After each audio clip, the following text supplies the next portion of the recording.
Hi, this is Ozzy Osbourne. Tonight, Metal Shop presents a special tribute to the music and the memory of Randy Rhoads. Metal Shop. The only show with teeth.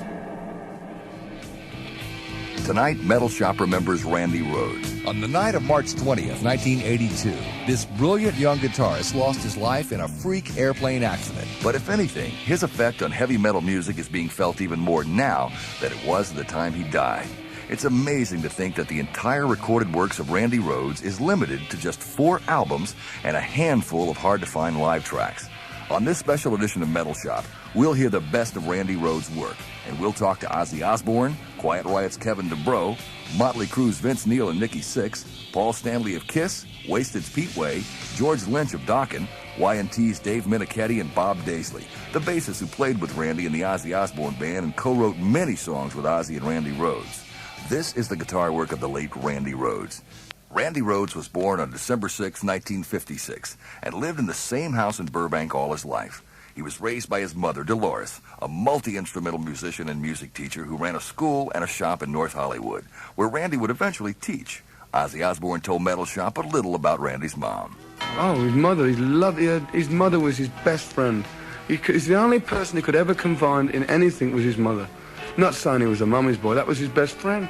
His mother was a friend more than a mother to him, and I remember saying to his mother, we're going to be a very successful Randy and I. She says, yeah. And she was ever so happy to see her son doing it, which any parent would be, you know. And then, as if the tables had suddenly turned I just don't know how she stood up for it, you know. I mean, it must be terrible for somebody to say, I'm sorry to tell you your son's been killed in a tragic accident. I mean, it must blow you away. You can't imagine how Mrs. Rose must have felt, dear old dear. She was just, I mean, at the funeral, she held her head up. I mean, you could see in the woman's face she was tearing her heart out, you know. In 1975, Randy Rhoads and Kevin DuBrow formed Quiet Riot. The group was popular in Los Angeles, but was never really able to secure a recording contract which might have broken them nationally. However, Randy Rhoads did record 2 albums with Quiet Riot. Both Quiet Riot's first album and Quiet Riot 2 were sold to a Japanese record company who put them out only in Japan. Now, although these records were available in the U.S. as imports for a time, they've since been restricted and are now much sought-after collector's items. Quiet Riot's Kevin DuBrow tells why. The way I feel about those 2 albums is after a long night of drinking, when you get home, where you feel after you've been drinking, people keep purchasing them on import for large amounts of money and keep having me sign them, and they seem to think they're great because Randy Rhoads is on them. Now, if you could loop all the guitar solos together, they'd be fine, but the rest of them is garbage. And Randy was always a great player, so he managed to shine through all the rest of the garbage. During the period in the late 70s that Randy was in Quiet Riot, he was part of an LA heavy metal scene that's only recently gained national recognition, with the success of such bands as Quiet Riot, Motley Crue, and Dokken. Vince Neil and Nikki Sixx of Motley Crue were on the LA metal scene at the same time as Randy, and they told Metal Shop about that scene and about some fun Vince and Randy had one evening on Sunset Strip. We were all in Los Angeles bands, and so everybody kind of knows each other, you know. Yeah. So you just go into a bar, and there's other bands, so you just sit down and drink with them. That's how LA is. You know, everybody gets together and drinks and has good times together. Everybody hangs out together. Yeah. One time I remember we got drunk together in the Rainbow, and the Rainbow had closed, and we walked outside, and there's this big tree right outside of the Rainbow on Sunset Boulevard, and we were kind of drunk, so we climbed it. And that was a lot of fun. We were climbing trees at Sunset Boulevard at 3 in the morning. Seeing his career bogging down with Quiet Riot, in 1980, after 5 years with Quiet Riot, he decided to audition for the new band being formed by Ozzy Osbourne, who had just left Black Sabbath. Oddly enough, Randy admitted that he had never been a fan of Black Sabbath. George Lynch, who's now Dokken's lead guitarist and was once a teacher at Dolores Rhoads School, also auditioned for Ozzy. I was supposed to be the guitar player in Ozzy Osbourne originally. It was me, Randy, and Gary Moore, and a couple other guys. And Randy got the job, and I've been up for it a couple times since then.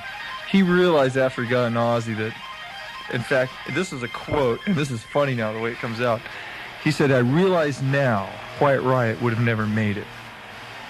Now that's funny because after his demise, they went on, now they're I mean, as we're speaking, they're #1 on Billboard. I don't know if they would have with him. I mean, you listen to the old CBS Sony records and you think, oh my God, you know. But once he got in Ozzy, things just opened up for him. You know. It's amazing to see how when people get in the spotlight and get up there, how fast they change and how much they progress.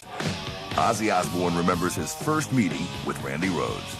I first met Randy Rhoads in Los Angeles in approximately 1980, and funny thing happened actually. The first time I met him, I got very drunk one night, and he came down to do an audition at the Unearthly Hour at 4 o'clock in the morning, and I was like crashed out on a couch, and I saw this little skinny guy walk in the studio with blonde hair and a little tiny little amp, and he started playing, and as soon as I heard him, he just brought me around again, and I couldn't believe how great the guy was playing, you know. I couldn't believe my luck when I met him. And we lived together for about a year, writing, and sort of Bob Daisley, myself and Randy Rhoads lived in a house in Wales, and then we got the first album together, Blizzard of Oz. Ozzy Osbourne believes that Randy's fresh approach to metal guitar playing was a key element in the resurgence of heavy metal in America during the 80s. We started a resurge of this heavy metal music again in America, you know. We proved that our form of music wasn't dead, you know. I mean, Quiet Riot had Randy Rhoads, but they didn't have any successful records with him. I mean, until Randy and I got together, we proved a lot of things, you know. There's been precious little of Randy's live guitar work released to date, but Quiet Riot's Kevin DeBrow considers Randy's work on the live version of I Don't Know, recorded on the Blizzard of Oz tour and released as the B-side of Flying High Again, to be the best live metal record ever. I never was very fond of anything that Ozzy did, but this live version of I Don't Know, Randy is so incredible on it. It's probably the classic heavy metal track. When you talk with anyone who knew Randy Rhoads, one word keeps coming up over and over again: dedication. Pete Way, who toured with Randy as Ozzy's bassist and now leads Wasted, remembers this first and foremost. Randy used to go to guitar teachers and things like that, and just to go along and have lessons. Not that he needed lessons at all, but he used to go along to play with people and just to see if there was anything that he could discover from somebody else's playing, you know. Things like just the dedication. I mean, he wasn't, from my experience of him, somebody that was in the bar till sort of 4 o'clock in the morning and out of his brains. Would have been interesting to see the sort of thing that Randy would be playing now. You know, so many people that have been influenced by Randy are coming up, sort of catching up some of the tricks and things that he knew from the guitar. I mean, anybody that young and so dedicated would be doing some incredible things now. Bob Daisley, who also played bass with Randy, feels that Randy was one of the most dedicated musicians he ever met. He was a totally dedicated musician, and not just to rock. He was trying to further himself all the time. He never ever gave up on, well, I've reached this standard, so that'll do for a while. He just kept on going and going and going, you know. Listened to other people all the time, got ideas, and he had his influences. A couple of people that I worked with, he mentioned that were part of his influences was Richie Blackmore and also Luther Grosvenor, or alias Ariel Bender. But he listened to all sorts of people and made his own interpretation of his influences. And like I said, he just sort of wanted to grow and grow and grow all the time. We asked Bob Daisley and Ozzy Osbourne which of Randy's guitar solos they felt were the standouts. Here's what they said. I love the solo in Flying High Again. I think that's absolutely brilliant. Crazy Train, I thought, was an all-time classic riff. Just the riff in Crazy Train was brilliant. Here's what Ozzy had to say. Flying High Again was a fabulous solo. SATO was an incredible guitar solo. And his guitar solo on Diary of a Madman at the end of that middle eight section is like something like the same buzz you'd get off an old Zeppelin album you get off that kind of a solo.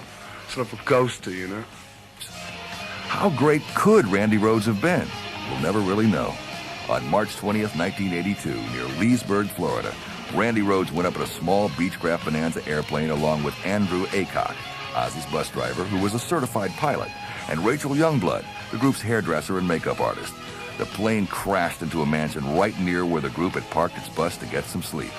Although some media reports claimed that the plane was buzzing the bus, Ozzy Osbourne refuses to believe that the pilot was flying recklessly. And a lot of people think that it was a practical joke, it was what went wrong, and it wasn't. It was just the driver of the bus took them up in a plane. I mean, there's no practical joke. They just went up for a ride in the plane to take an aerial shot of the bus, and the guy made a terrible error, and crashed the bus.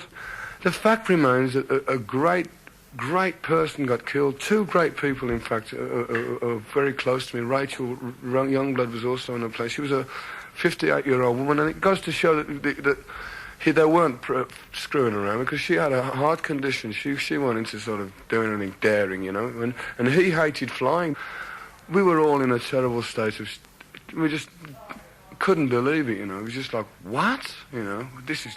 It was like something at the Twilight Zone, It was like a Hitchcock flick, It was like nuts. Ozzy also told Metal Shop that he's dedicated himself to preserving Randy's memory. I promised his mother at the funeral that I'd never let the legend of Randy die. I'm doing my utmost to keep it going. Even today, I still can't believe that he's not going to be able to... I keep expecting to come bouncing to the door very often, He wasn't into bread. He wasn't an ego freak. He wasn't a bad person. He was a very nice, gentle guy. He was a gentleman.